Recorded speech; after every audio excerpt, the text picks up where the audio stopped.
Tired of filling out the same insurance form on 10 different websites? What if an AI agent could do it for you in seconds?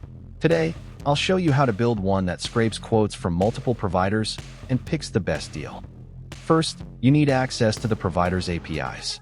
Many insurers offer public endpoints for quotes. Some are free, some require an API key. For this example, let's say we have 3 providers: Acme, Beta, and Gamma.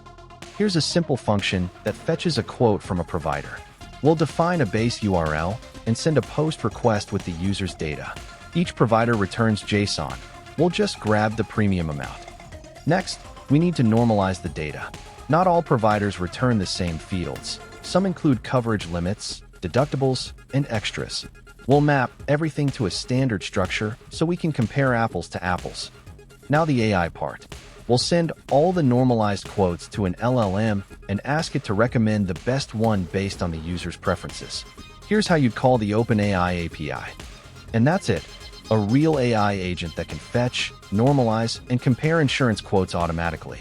Of course, you'd need to handle errors, pagination, and legal considerations, but the core is simple. Try building one for your own use case, and let me know how it goes in the comments.